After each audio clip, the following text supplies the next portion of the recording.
Okay, folks, the time is now 5 minutes before 9. We started at about 6:45 today because we turned the clocks back last Sunday at midnight.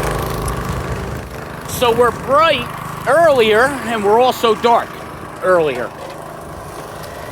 Not a problem today because we will be out of here way sooner than anywhere near 20 after 5. But you can see, right, we have the thin metal problem solved, proper coverage, right? Then we have our ice and water barrier and our starter course shingle. And this gentleman right here is going to start from left to right with that 5-course diagonal pattern, moving this way. And you'll see this negative space getting smaller and smaller as we go.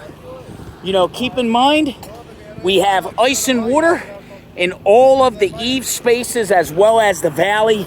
We're also going to beef this valley up with thin metal. Mondo, the metal's going on top of the ice and water? Yes. No worries. So you can see we have a layer of ice and water, and then we're going to put the metal inside the valley, and then we're going to put ice and water on each side of it. So it's an underlayment of ice and water barrier, metal on top, and then we'll split it and cover each side of the metal. So you'll see it exposed in the middle, but no water will be able to work its way underneath. And so, like I said, this gentleman, as he's starting that corner, right, working that 5-course diagonal pattern, on the back side, you can see exactly what I mean.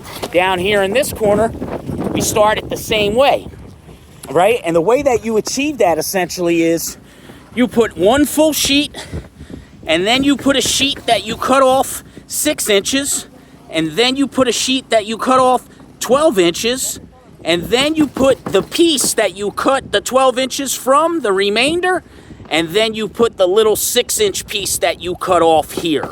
And once you have those original 5 courses, then you run a full sheet at the edge of those 5 courses, and you do it again. And what will happen is that 5-course diagonal pattern, right, will eventually get to where you hit this top corner right here. And once that top corner is achieved, then essentially you're just climbing up and down the steps as you go up, because you're going up, and then you start over at the bottom, up again, start over at the bottom, up again. And this negative space here that you just see the paper will get smaller and smaller and smaller until we get to the end. We start closing out those rows and cutting those shingles, razor sharp strike lines. But that's how it's achieved. And what happens is, not only do we assure that we don't have any keyways, this would be a keyway, a joint. We don't want keyways on top of keyways. We want them staggered, but we also don't want any tacks, right, dropped in those joints. We don't want to put any punctures there, and we don't want them lined up on top of each other.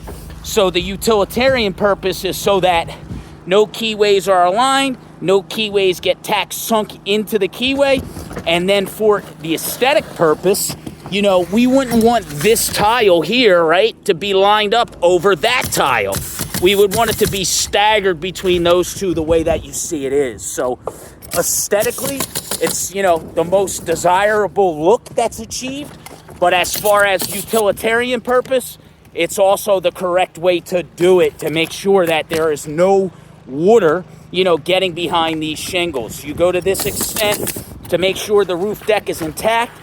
Today, just like any other signature build, we're putting on a full CertainTeed package. So these are the most expensive and highest quality asphalt shingle products that exist on the market. To go to that extent and then, have shoddy work on the installation doesn't make any sense. All of our guys are pros. Most of these guys have been trained by me personally, or Armando, who's my crew chief. So, these guys don't get on a gun until they have a long amount of hours feeding shingles to somebody working a gun who's showing them how to do it. So, all of our guys are pros. You could expect to see the same thing that you see here anywhere on the roof. Have 2 guys here shingling on the front. And then with regards to the valley, as I always tell you guys, this is a situation where we're having two planes. The plane that I'm standing on, right, and the plane here over the dormer. So in this circumstance, the dormer plane would be considered the higher. This is considered the lower. And the proper way to install in the valleys is to run this lower plane, right, and not stop at the valley, but we're gonna run it up the wall 2 feet. And then when we get to the valley, we're not gonna drop any tacks 12 inches on either side because we don't want punctures close to the valley. And what'll happen is once that shingle runs up this wall 2 feet, then we will put the higher plane, right? And it'll overlap the shingles that run up the wall, underlapping the higher plane.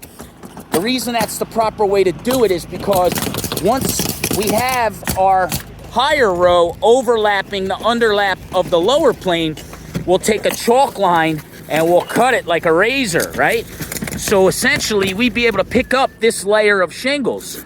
But in order for rain to get behind to the wood, it would have to work its way behind this layer, up the wall 2 feet, and then back behind this layer.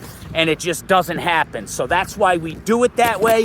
To be honest with you, we're putting metal in the valleys today because that's what the insurer's estimate called for in the plans. But the way that we install our valleys, it's overkill. It wouldn't be necessary. There is absolutely no way that water would be able to get into that valley with the techniques that we use to install the valleys. The fact that metal is being added just means that it's bulletproof now. There's, a 0 chance that anything could get through. So pleased to report, it's just past 9 o'clock, as you can see, and we have all systems on go. Once this back surface is done, you can see the pipe collars have already been changed out, at least this one where we have shingles. We have one more pipe collar to change out here.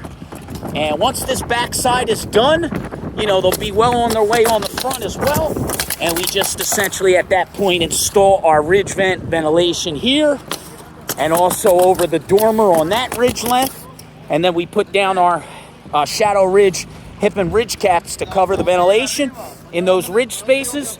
And that's it, we're done. So, it's 9 o'clock. I don't expect to be here much later than lunchtime. In fact, I'm gonna order lunch. Shout out to Primo's on the Black Horse Pike here in Glendora.